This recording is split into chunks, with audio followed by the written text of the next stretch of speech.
It's possible newbies aren't the only ones who make mistakes. A few weeks ago, we talked about the 5 mistakes folks make in their first 50 episodes. Today, as we continue our countdown to episode 600, let's talk about 5 mistakes even veteran podcasters make. We might even have a couple on this list that I've made. Let's dig into it. Welcome to the More Profitable Podcast with Stacey Harris. I'm Stacey, and this is the spot to learn more about the strategies, tactics, and tools you need to build your more profitable podcast. My team and I work every day with podcasters like you to shift shows from frustrating time sucks to productive members of your sales team, because your show should be built to generate and convert leads. So let's get into it.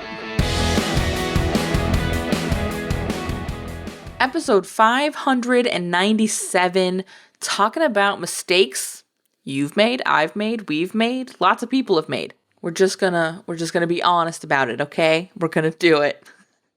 I'm really excited for this one because in addition to talking about some of these sort of mistakes and these things we've gotta watch out for, we're gonna talk about some ways to get past them, avoid them if maybe you haven't made them yet. So good stuff. Ahead of getting into that, I want to remind you of 2 things.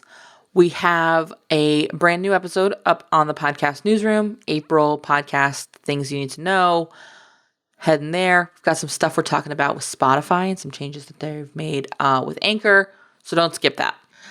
In addition to that, if you are not following me on some social media channels, we're doing a really fun thing over there. The cool thing is we're putting it lots of places. So if you're a TikTok fan, come join me on TikTok at Uncommonly More.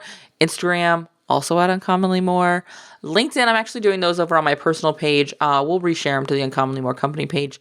Links to all of those places are, of course, in the show notes. If you happen to watch, you're not watching, but listen to this podcast over on YouTube.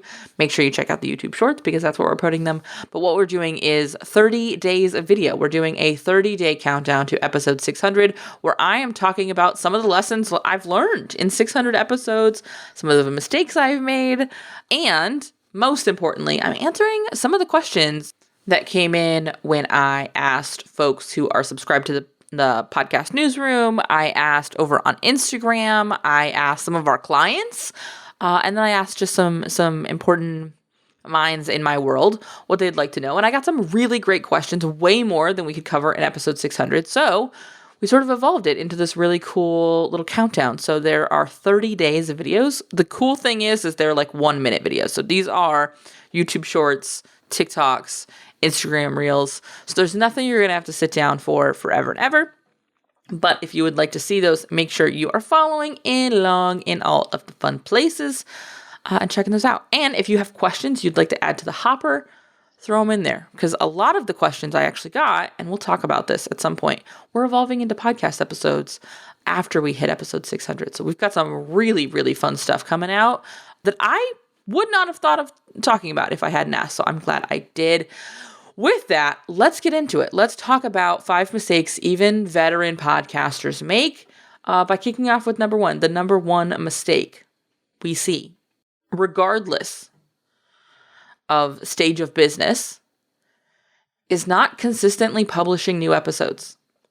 One of the key factors in building your audience is consistency. Now, consistency and frequency are not the same thing. Consistently does not mean daily. It does not mean weekly even. It means when you said you were going to show up, you did show up.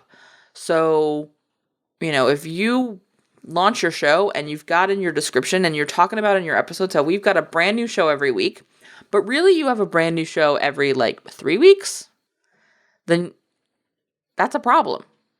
You're not fulfilling the promise made to the listener. Now, this happens for lots of reasons. Lifes. I think it looks different. It generally happens at the beginning because of a lack of understanding around the lift. Just honestly and transparency, there's a disconnect with the energetic lift that is sitting here and talking to yourself, right? And so some of it is that. But where do we see this show up for veteran podcasters? Where do we see this show up 100, 200, 300, 500, 600 episodes into your show It's a grind, but if you're at this point, if you're at 100+ episodes and you're still struggling with consistency, it's a system problem. It is a system problem and it is a support problem. You have not built the system that supports you in getting that show done weekly. And yes, that system could be hiring an agency like ours where we're going to lift your show and drop it right into our already created, supportive, wonderful system. It could mean building your own. It doesn't have to look like mine looks. It doesn't have to look like your biz besties look. It doesn't have to look like your partner thinks it should look. It's your thing. You get to decide. You also get to decide when it changes. And by the by, stay tuned. In a couple of weeks, we're going to talk about some of the changes I've made in this show and how we have navigated those changes and knowing when it's time to make a change. And we're going to address changing your podcast in a whole solo episode. So if you're struggling with consistency right now, that's an indicator it's time to make a change.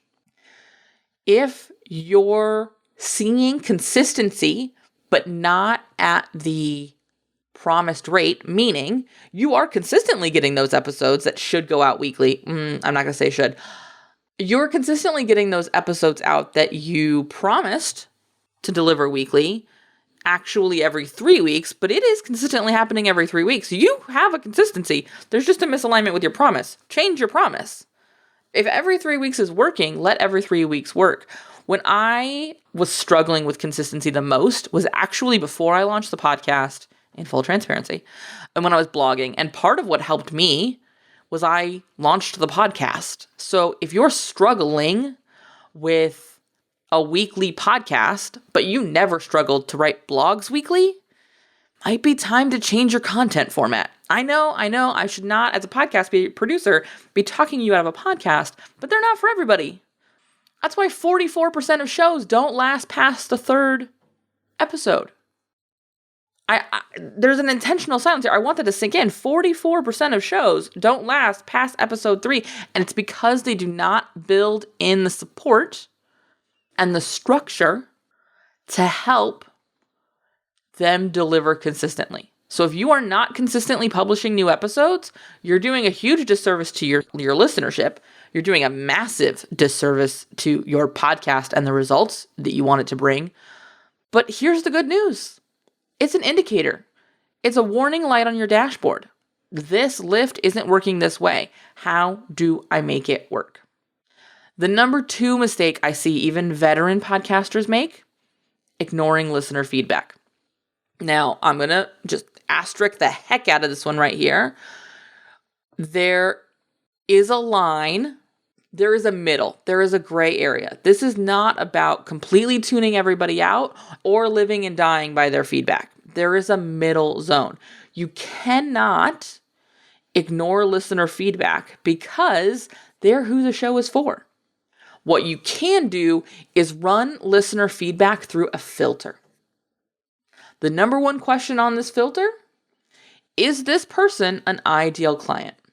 Because I will be honest, over the 10 years of this show, over the 597 episodes of this show so far, I have gotten a lot of listener feedback, constructive criticism, as it were. Sometimes about language, sometimes about my appearance, which is an interesting choice for a podcast feedback. And so some of those things I can just disregard. If I get an email from somebody because I've dropped some swearing, which I'll be honest, I do a lot less in this show than I do in real life. But if I get a message because I said shit in an episode and someone's like, oh my God, I could never hire somebody who says that.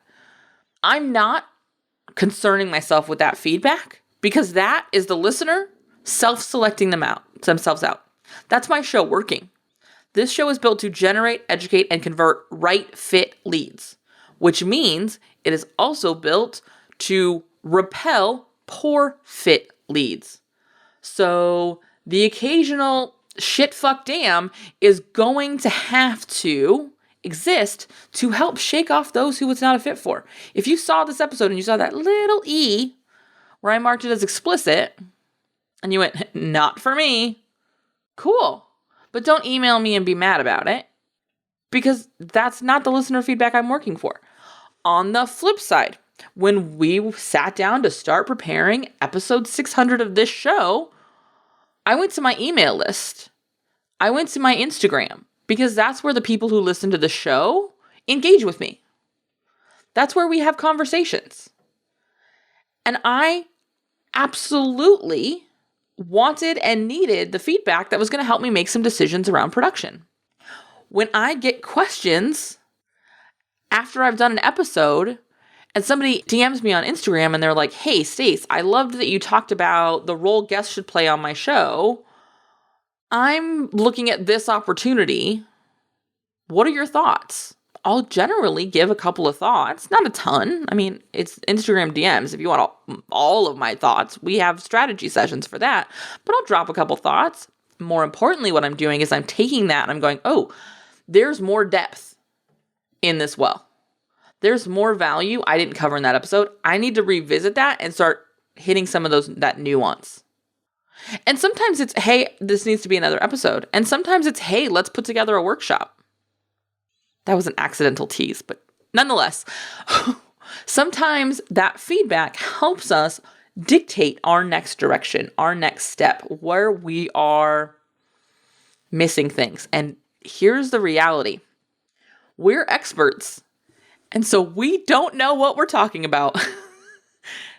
Stay with me. Because we're experts, it is really ridiculously easy for us to forget the first 5 steps, right? This became just obnoxiously clear to me when Charles, my husband, retired from his, 9 to 5, which his regular job, and started working for me in my business before it was an agency. This was 8 years ago now. And I was training him to schedule social media posts. And I had told him all the instructions. And about 20 minutes later, he comes into my office and he sits down next to me and he goes, it's not working. I don't know what I did. I need some help. And I was like, cool. Go through the process and I'll follow, I'll watch, and we'll figure out, what you missed. And inevitably he skipped step, can't remember what it was, but it was like step 4. It was somewhere in the middle of the process. And I go, no, you have to hit such and such button. It was 8 years ago. I don't remember what it was now. You have to hit such and such button. He goes, you didn't tell me that. It was like a checkbox or something he had to mark. He goes, oh, you left that out. I was like, oh. And that's when I learned if I'm going to train someone, I have to record a video of my screen doing said task because I will forget the steps in the middle. When I am teaching on this platform, I occasionally miss steps. I occasionally assume you have knowledge you don't have. Not because you're dumb, not because you're wrong, but because I've been doing this longer. I've been doing this 10 years. I've been doing this a long time. I'm the expert. And so I need to be listening to your feedback and your questions so that I can make sure I'm not missing those steps. That when I teach something or when I present something or when I share something, it's a whole thought. It's a whole process. It's what you're going to need to get started with whatever we're talking about. And in the case of this podcast, most frequently, making small tweaks, those 1% changes, and or making those high-level decisions, and I'm just giving you something else to consider, right? And so I've got to make sure that's there. I've got to make sure that nuance is there, and sometimes I miss it. And if I was ignoring all listener feedback, I would continue to miss it, and it would be a disservice to me, and it would be, more importantly, a disservice to you. And so you have to be listening to that feedback. It helps keep the audience engaged. You have to be actively seeking feedback and taking it into consideration when you're planning new episodes or when you're making changes to this show. Guess what? The podcast newsroom has an intro where I talk now. You know why? Because I was talking to someone who had listened to the show, subscribed to the podcast newsroom, and then hired us. And we were talking about a choice for their intro outro and they're like, yeah, I noticed you don't have an like actual intro. It's like 5 seconds of music. That's all you have on the newsroom. And I was like, yeah. Here's why I made that choice. She's like, yeah, it's always weird when it goes from one episode to another. It feels like it's just like a shift from like the same episode I was listening to or show I was listening to. It's like, oh. Okay, so I have a good reason for why I do it, but it's not of service to you. There is something I could be putting there that would be value. And so now I have a super short intro establishing, hey, you're in a new episode. We're in the show. Let's get into it. And that's all it's there for. But if I had been ignoring listener feedback, I would have continued to miss that. And notice that this listener wasn't just some rando. This was somebody who went through my process, my funnel, my generation, education, and conversion of a right fit lead through my podcast, and then brought something up to me, not as a complaint, not even as feedback, as a question. So you have to be open to it from wherever it comes from, and then run it through that filter. Number 3 mistake I see even veteran podcasters making, failing to promote the podcast. This is the one where I have to raise my hand and take ownership because I'm actually really bad about this. This is one of those things that I get so excited to record it. I get so excited to talk to you about it. But it's just a thing I'm terrible about. You've got to be promoting your show with the same energy, excitement, and vigor as you did when you started. You remember when you were doing those first couple episodes and you were like, oh my gosh, I love this thing. It's all I want to talk about. And you brought it up in like every conversation you had. Remember that? I know you did it. I did it too. It's cool. We're both lame. We're fine. Maybe don't go all the way there, but you've got to be talking about it regularly. You've got to be talking about it. You know, so often I hear podcasters are like, I'm going to go on other podcasts as a way to promote whatever. And I'm going to talk about my offer there. And they only talk about their offer. They only talk about the thing they're trying to sell. You know the thing I talk about most when I go on other people's podcasts? This podcast. Because I just got in front of that audience. I'm probably not going to convert them into a $1,500 a month production package with a 12-month contract in the first 30 minutes they've ever heard me speak. Or honestly, have awareness of my existence in some cases. And so I'm promoting the heck out of this podcast. I'm saying, hey, yeah, you know, we just talked about that on an episode we released where we talked about the role the guests should play in a podcast. Or we just talked about that in the 5 mistakes people make in their first 50 episodes. Or the 5 mistakes even veteran podcasters make.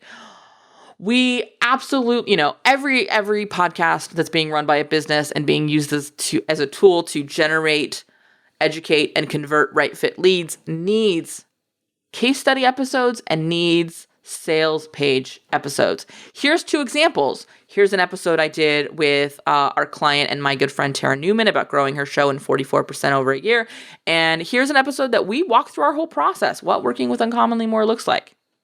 That was me promoting the podcast. By the way, all of that will generate business because it takes them to my sales assets. But I'm not dumping them on a sales page to buy a $2,000 course or a $1,500 a month service. I'm putting them in a place that's going to answer more of their questions. That's what your podcast is for. That is how we promote our podcast. We talk about it in conversation. We point to these assets. It's not just about sending out an email. It's not just about posting an Instagram reel. It's not just about showing up on LinkedIn. It's about making this a part of your language. When you're at networking events and you hear someone bring up a problem that you address in a podcast episode, you can say, hey, I know you mentioned such and such. No pressure. I have a podcast episode where I talked about exactly that. It might be helpful for you. You know, here's the link. That's all. That's promoting your podcast. Don't forget to do it. Number 4 podcast mistake even veteran podcasters make, neglecting your production quality. As your podcast grows, your production quality will also probably improve. Veteran podcasters need to be investing in quality equipment, editing software, and honestly, if you're getting to a point where you're 100, 200 episodes in, and you're still DIYing your editing, you're still DIYing your show, no, it's time to shift that. That doesn't have to mean a huge financial commitment. That doesn't have to mean a huge lift all at once. You could do it a little at a time. You could work with, freelancers on the different pieces as you want to. This is what a lot of podcasters do before they start to work with us. So they'll maybe DIY their first few, and then maybe they'll hire an editor. Maybe they'll have a VA do some social graphics for them. And then they hit 50 or they hit 100 episode and they're like, no, this is a central part of my business. This is an important part of my marketing. This is an important part of my offers. I want to really go pro with it. And then they'll work with an agency like ours where we're really looking at the strategy. We're literally looking at the production quality. We're really looking at all of those things. And I really want you to be paying attention to, what does your show sound like? Are you listening to your show after it's edited? Take a listen. And I again want to asterisk this. This does not mean perfection every time. There are occasionally episodes of this show that have audio quirks, and we leave it, and that's fine. Do I record in some crazy, magical, high-level pro studio? No. Do I set myself and my environment up for success before I sit down? Absolutely. Got to make sure you're doing the same. Number 5, closing out our episode, the number 5 mistake even veteran podcasters make: focusing way too much on the content and not enough on the audience. Content is important. It's crucial, though, to consider how it serves the needs and interests of the audience. I'm going to call you back to another episode. I am losing the title of it right now, but basically, your show is not about you. Your podcast is not about what you want to talk about. It's about fulfilling the promise you made to the listeners. This goes back to that listener feedback piece. What is it that they need to hear to help them make their next decision? And again, this is why I talk about generate, educate, and convert. Because that education process is critical to us getting those right fit leads, those right fit clients. How can we use our podcast as a way to educate our potential buyer? Because there's things that we know as experts that they don't know. And they don't need to know everything, but they do need to know enough that they can confidently make the investment with us. They can confidently show up and trust that they're going to get results. And that means being really strategic about what you're putting out. It means building content that speaks to the problem of your listener. Not just talking about that interesting thing you heard or that fun conversation you're having with your biz bestie that you wanted to bring to the show, or, a TikTok you saw inspired a whole, series of conversations that you thought were really interesting that have nothing to do with generating, educating, or converting your right fit leads. The show is not about you. This show is not about me. I do sometimes think about having a secret show that is all about me, but let's be honest, the listenership of that would probably be low. Maybe that's what I'll use my personal TikTok for. Back to these 5 mistakes. The content has to be about them.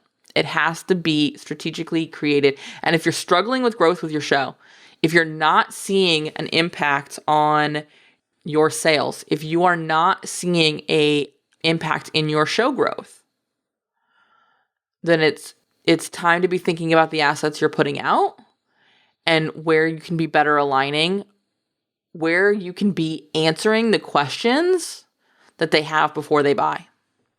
Look at your sales calls. What are the questions that are coming up? That's your content. All right. Wrapping this up, just want to kind of give you a rapid fire list here to close it up. Number 1, not consistently publishing new episodes. 2, ignoring listener feedback. 3, failing to promote the podcast. 4, neglecting the production quality. And 5, focusing too much on the content and not enough on the audience. All right, with that, we're going to wrap up. If some of this raised a red flag in your brain, a great way to address that, podcast strategy intensive. Remember, our podcast strategy intensive is essentially the strategic part of our production work lifted out. So if you're also interested in just completely handing over your show, let's talk production. If right now that's not something you want to do, but this strategy part is really appealing to you, that's why we built these intensives. That's why we created this. We have had some really incredible conversations and some really incredible intensive days with clients, and I cannot wait to do yours. We've got April and May spots open as of my recording this, and I cannot wait to see you show up on my calendar. All right? That's all. I will see you back here next week for another episode. Thanks so much for listening to the show. Remember that content consumption does not make changes. So commit to doing something from today's episode. Maybe it's taking action on what we talked about. Maybe it's reaching out to me and learning more about podcast strategy intensives or what podcast production looks like with our team. All of that is over at uncommonlymore.com. And if you haven't yet signed up for the podcast newsroom, I want to remind you that is a great next step. If you're not really sure what comes next, hang out over there. Get those exclusive private episodes. That's over at podcastnewsroom.com. And the last favor I will ask, because social proof is endlessly important for sure, is to leave a rating or review for the show. If you go to ratethispodcast.com/more, that's the easiest way to do it. But I would love to hear what you thought of the show, what you think of the show, and if the show has been helpful for you. I can't wait to chat with you. So this is just the start of the conversation. Reach out so we can keep it going. Talk soon.